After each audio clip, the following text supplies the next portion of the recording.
बिस्मिल्लाहिर्रहमानिर्रहीम। अस्सलाम वालेकुम student, welcome to my YouTube channel math buzz. Student, हम इसमें डिस्कवर मैथ कर रहे हैं क्लास 5 का, जिसमें आज यूनिट नंबर 8 का चैप्टर नंबर 14 करना है।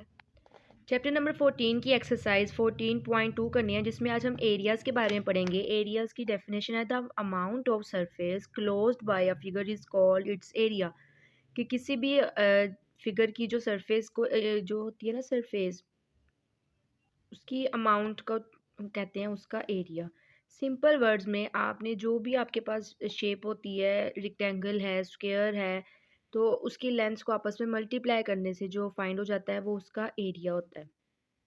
इसके अलावा बेटा यहाँ पर आपने ये बात भी याद रखनी है कि जब हम एरिया फाइंड कर रहे होते हैं ना, अगर हमारे पास क्वेश्चन में मिलीमीटर हो, तो हमारे पास जो आंसर होता है ना वो 1 मिलीमीटर स्क्वायर, इसको हम ऐसे लिखते हैं 1 मिलीमीटर स्क्वायर। स्क्वायर का मतलब होता है जो भी आपके पास यूनिट है उसके ऊपर 2 लगा देना है। यहाँ पर आपके पास कोई भी नंबर आ सकता है, 100, 10, 2, 5, 9, 16, कुछ भी नंबर आ सकता है।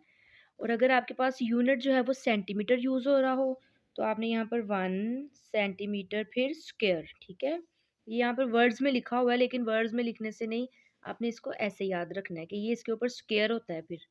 और अगर मीटर हो तो फिर आपका आंसर होगा 1 मीटर स्क्वायर। ये आपने याद रखना है, क्योंकि ये आपने लास्ट पे खुद से लगाना होता है।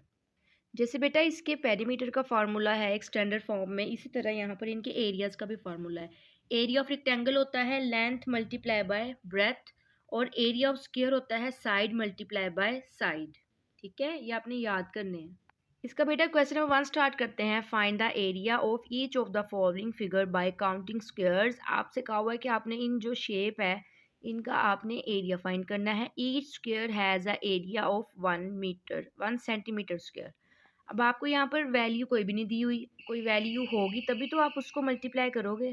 तो यहाँ पर वैल्यू नहीं दी हुई बेटा, लेकिन आपको कहा हुआ है कि each square has the area of 1 metre square. तो आपको यहाँ पे बताया हुआ है कि जो भी आप इसका एरिया होगा वो 1 के हिसाब से आपने वैल्यू खुद से बेशक लिख लेनी है, ठीक है। अब यहाँ पर बेटा अगर आपके पास 1 इसका है, तो इसका मतलब है कि इसकी आपके पास साइड है 1 सेंटीमीटर। अब क्योंकि ये स्क्वायर है, स्क्वायर की हमें पता है कि चारों साइड्स इक्वल होती हैं, तो अलग से इस साइड पे 1, इस साइड पे 1, इस साइड पे 1 हम नहीं लिखते, क्योंकि हमें इस बात का पता है कि इसकी चारों साइड्स आपस में इक्वल हैं। और एरिया ऑफ स्क्वायर हमने पीछे पढ़ा है, एरिया ऑफ स्क्वायर होता है साइड मल्टीप्लाई बाय साइड। तो फिर साइड आपके पास 1 है, तो आपने क्या करना है, 1 मल्टीप्लाई बाय 1 ही कर देना है। 1 1 जा 1 होता है। और यहाँ पर सेंटीमीटर है, तो आपने क्या करना है, सेंटीमीटर के ऊपर बेटा यूं करके पावर बना देनी है 2 की। ठीक है, ये आपका आंसर आया है। ये फॉर्मूला आपको सिर्फ याद करने के लिए बताया है, बट अदरवाइज आपको इसको आंसर में सॉल्व करने की ज़रूरत नहीं है। अब यहाँ पर ये देखें, ये कितने बॉक्सेस हैं, 1 2 3। तो इस साइड, चलिए इस साइड पे लिख लेती हूँ, 1 2 3 है, तो यहाँ पर 3 सेंटीमीटर।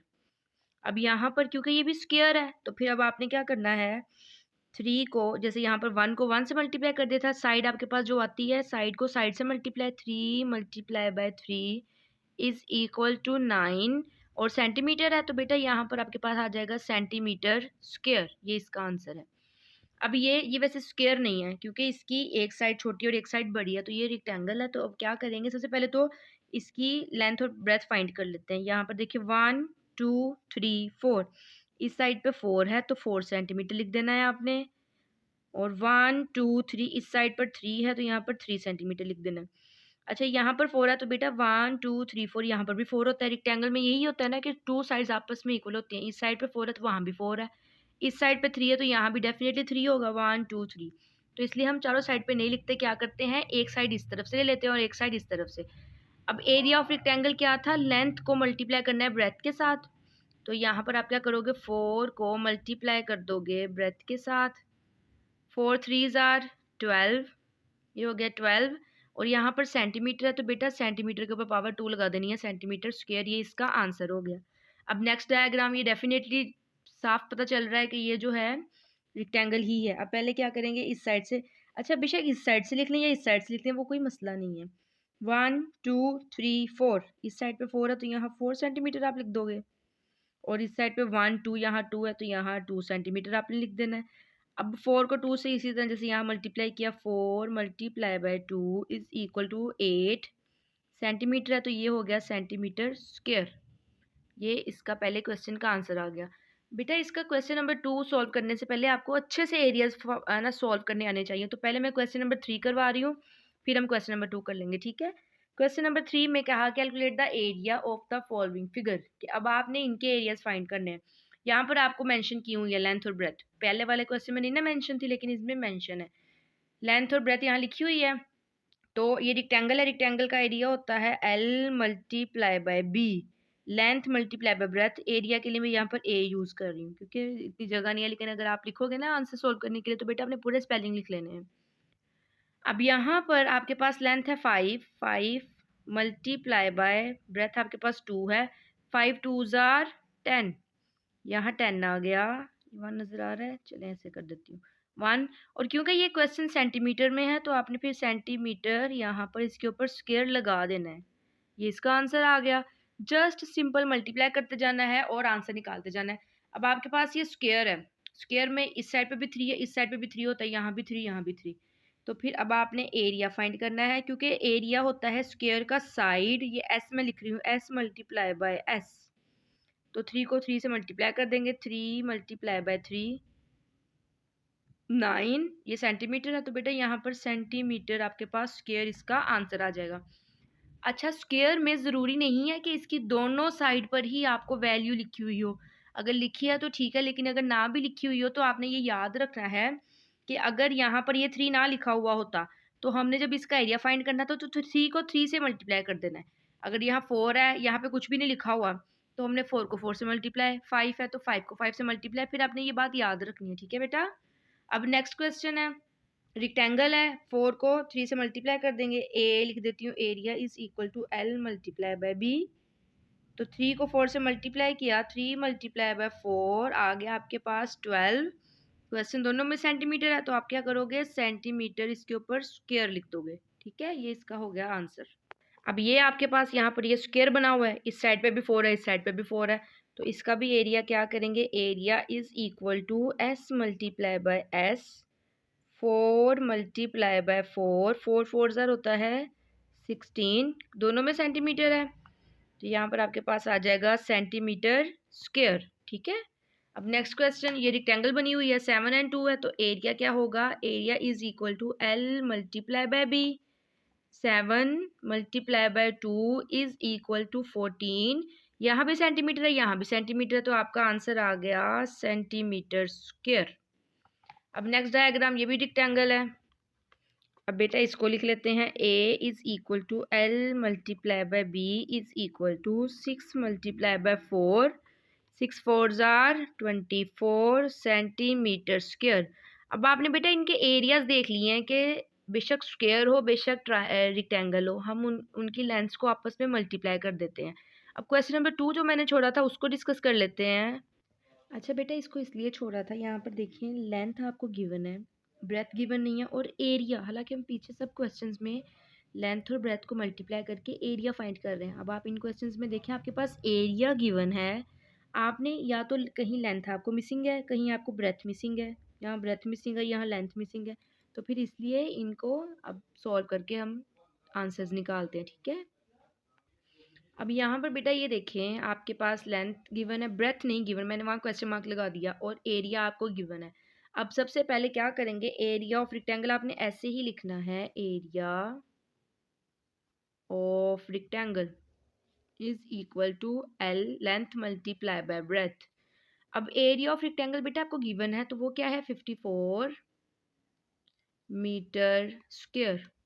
इस साइड पर आपको लेंथ गिवन है 4.5 मीटर, और मल्टीप्लाई ब्रेथ गिवन नहीं है तो वहाँ पर बी ही रहने देना है। इस तरह के क्वेश्चन हमने पेरीमीटर वाले क्वेश्चन में भी किए थे, हमने इस चीज़ को फाइंड करना है तो आपने इसको यहीं पर रहने देना है, और 4.5 मीटर इस साइड पे मल्टीप्लाई हो रहा है, जब इसको इक्वल की दूसरी साइड पे लेके जाएंगे तो ये वहाँ जाके डिवाइड हो जाएगा, ठीक है। 54 metre square is equal divided by 4.5 metre, ये वाली वैल्यू यहाँ से यहाँ चली गई तो यहाँ पर आपके पास बी मतलब ब्रेथ रह गया। बेशक पूरे अब स्पेलिंग लिख लें, ब्रेथ क्योंकि आपने फाइंड करनी है। अच्छा बेटा यहाँ पर आपके पास इस वैल्यू में पॉइंट नहीं है, लेकिन इसमें आपके पास पॉइंट है, ये 4.5 है। तो फिर अब आपने पहले इसका पॉइंट ख़त्म करना है। जब आपके पास नंबर एक हो, जैसे ये देखें 4.5 है, तो इसका पॉइंट हम नीचे ऐसे ख़त्म करते हैं, 1 लगाते हैं। पॉइंट के बाद यहाँ एक नंबर है तो यहाँ एक 0 लग जाएगा और ये पॉइंट यहाँ ख़त्म हो जाएगा। ऐसे ही कर रहे थे ना, लेकिन अब देखें ये वैल्यू ऑलरेडी फ्रैक्शन के नीचे है। जब ऐसे हो तो फिर पॉइंट जो है वो ऊपर फिनिश कर देते होते हैं, ठीक है। इस लाइन को थोड़ा लंबा कर लेते हैं मल्टीप्लाई का सिंबल लगा के, क्योंकि एक और नंबर लिखना है ना, तो इस नंबर के साथ उसको जोड़ नहीं सकते, तो अब मल्टीप्लाई का सिंबल लगा लिया। अब यहाँ 1 लिखा, पॉइंट के बाद एक नंबर है तो यहाँ पर एक 0 लगा दिया। अब इस पॉइंट को यहाँ पर आपने कट कर देना है, ठीक है। अब आपने ये याद रखना है कि अब इसमें से पॉइंट जो है वो कट आउट हो चुका हुआ है। अब यहाँ पर m और यहाँ m की पावर 2 है, तो इसको भी सॉल्व कर लेते हैं। 10 मल्टीप्लाई बाय 54। अच्छा, m की पावर 2 का मतलब है यहाँ पर इस टाइम 2m है, क्योंकि हम इसको m की पावर 2 लिख देते हैं तो हम इकट्ठा कर लेते हैं, लेकिन अब हमने इसको खोल दिया क्योंकि हमें नीचे वाले m को इसके साथ कट करना है। यहाँ पर अब आपके पास है 45 और ये एक m। अब ये वाला m इस m से कट हो गया, ये ब्रेथ हैज इट इज नीचे आ गया। अब आपने इसकी कटिंग कर लेनी है। 9 के टेबल में 9 6 जार 54, 9 5 जार 45। 5 के टेबल में 10 आता है, 5 1 जार 5, 5 2 जार 10। अब फ्रैक्शन में नीचे आपके सब नंबर्स की कटिंग हो गई है, ऊपर आपके पास 6 और 2 रह गया, 6 2 जार 12, और यहाँ पर एक m भी रहता है, m metre is equal to b। तो आपके पहले क्वेश्चन का आंसर आ गया 12 मीटर। तो अपने बेटा यहाँ पर लिख देना है 12 मीटर, ये एक का आंसर आ गया। अब दूसरे को सोल्व कर लेते हैं। आपको यहाँ पे ब्रेथ गिवन है, एरिया गिवन है, लेंथ हमने फाइंड करनी है। अब यहाँ पर भी लेंथ और ब्रेथ और एरिया है, तो आपने सबसे पहले वैसे ही लिख लेना है, एरिया ऑफ रेक्टेंगल। अब मैं एरिया ऑफ रेक्टेंगल पूरे स्पेलिंग नहीं लिख रही, बस ए लिखकर is equal to L multiply by B, क्योंकि ए का मतलब है एरिया। चले एरिया की पूरे स्पेलिंग लिख लेते हैं, कंफ्यूज ना हो जाना आप, ठीक है। चलें, अब एरिया आपको यहाँ पर क्या दिया हुआ है, 49 centimetre square is equal to, length आपको नहीं गिवन तो अपने एल एज इट इज रहने देना है, और ब्रेथ आपको 7 सेंटीमीटर दिया हुआ है तो 7 सेंटीमीटर लिखेंगे। अब लेंथ फाइंड करना है तो 7 इस साइड पे मल्टीप्लाई हो रहा है, इस साइड पर आकर डिवाइड हो जाएगा। 49 सेंटीमीटर स्क्वायर और 7 सेंटीमीटर इज इक्वल टू, यहाँ पर एल अकेला रह गया, ठीक है, क्योंकि हमने वही फाइंड करना है। 7 के टेबल में 49 आता है, 7 7 जार 49, और अगर मैं इस सेंटीमीटर को यहाँ पे कट कर दूंगी तो ऊपर 2 है ना, तो ये 2 से कट हो जाएंगे, तो ऊपर सिर्फ एक रह जाएगा। तो यहाँ पर आपके पास बच गया 7 और ये centimetre is equal to length, ये इसका आंसर आ गया, ठीक है। अब ये यहाँ पर आप लिख दोगे 7 सेंटीमीटर। इसके बाद बेटा यहाँ पर आपको अब लेंथ गिवन है, ब्रेथ गिवन नहीं है और एरिया गिवन है। अब इसको सॉल्व कर लेते हैं। अब यहाँ पर ये देखें, सबसे पहले area is equal to L multiply by B. Area आपके पास है 125 सेंटीमीटर स्क्वायर, एल आपके पास है 25 सेंटीमीटर, और ब्रेथ अभी गिवन नहीं है, वो हमने फाइंड करनी है। अभी आपने इस साइड पे रहने देना है, ये इस साइड पे मल्टीप्लाई हो रहा है, इस साइड से वहाँ डिवाइड में चला जाएगा। 125 सेंटीमीटर स्क्वायर और यहाँ पर आपके पास आ गया 25 सेंटीमीटर। अब सेंटीमीटर को वैसे ही सेंटीमीटर यहाँ से 2 से कट जाएगा, क्योंकि आपके पास फिर एक रह जाता है। अब इन दोनों की कटिंग कर लेते हैं। 5 5 जार 25, 5 2 जार 10, 2 कैरी चला गया, 5 5 जार 25, यहाँ 5 5 5 जार 25। तो आपके पास अब ब्रेथ क्या आ गया, यहाँ 5 बच गया और centimetre, 5 centimetre is equal to breadth, आपका आंसर आ गया। ये यहाँ पर भी लिख देते हैं 5 सेंटीमीटर। अब इसी तरह अब यहाँ पर इसको फाइंड कर लेते हैं। अब ये यहाँ पर क्या कि दोबारा से वैसे एरिया का formula is equal to L multiply by B. Area की जगह 75 मीटर स्क्वायर, लेंथ अभी गिवन नहीं है, लेंथ एज इट इज, और ब्रेथ की जगह यहाँ 15 मीटर। अब लेंथ फाइंड करनी है, ये इस साइड पे मल्टीप्लाई, दूसरी साइड पे जाके डिवाइड हो जाएगा। 75 मीटर स्क्वायर 15 मीटर, मीटर को इसकी पावर 2 से कट कर दिया, यहाँ पर एल एज इट इज रह गया। अब दोनों की कटिंग कर लेते हैं। 5 के टेबल में 5 3 जार 15, 5 1 जार 5 एंड 5 5 जार 25। अब यहाँ 3 बच गए, यहाँ 15, 3 के टेबल में 15 आता है, 3 5 जार 15। ऊपर आपके पास 5 बच गया और यहाँ पर m बच गया इज इक्वल टू l। ये इसका आंसर आ गया। तो आप यहाँ पर भी लिख दें 5 मीटर। ठीक है, अब इसका लास्ट पार्ट है वो कर लेते हैं। अब यहाँ पर भी बेटा एरिया लिखकर L मल्टीप्लाई बाय B कर लिया। एरिया की वैल्यू है 405 मीटर स्क्वायर, L है 50 मीटर और इस साइड पर आपके पास B एज इट इज़ है। अब ये यहाँ पर मल्टीप्लाई इस साइड पर जाके डिवाइड हो जाएगा, 405 मीटर स्क्वायर 50 मीटर और यहाँ पर आपके पास B रह गया। मीटर को पावर 2 से कट कर दिया। अब आपने इन दोनों नंबर्स की कटिंग कर लेनी है। 5 के टेबल में 5 10 जार 50, 5 के टेबल में 40 आता है, 5 8 जार 40 और 5 1 जार 5। अच्छा, 10 के टेबल में 81 नहीं आएगा, तो इट्स मीन इसका आंसर आपके पास पॉइंट में आएगा 8.1 metre is equal to B। कैसे आ रहा है? क्योंकि बेटा आपके पास ऊपर 81 बचा, नीचे 10 है। 10 8 जार 80, 1 नीचे आ गया, 0 में से 1 माइनस 1 आ गया। अब यहाँ पॉइंट लगाएंगे तो यहाँ 0 लग जाएगा, 10 1 जार 10। तो ये आपके पास आ गया 8.1 मीटर इसका आंसर आ गया। इसके साथ ही बेटा आपकी एक्सरसाइज कंप्लीट हो गई है। उम्मीद करती हूँ कि आपको इन सवालों की अच्छे से समझ आएगी। बेटा अगर अब भी आप मेरे चैनल पे न्यू हैं तो मेरे चैनल को सब्सक्राइब कर दें, अपने दोस्तों के साथ भी शेयर करें ताकि वो भी आपकी तरह ही क्वेश्चंस को अच्छे से समझ सकें। बाकी अपना बहुत सा ख्याल रखिएगा, दुआ में याद रखिएगा। अल्लाह आपका हामी और नासिर हो। अल्लाह हाफिज़।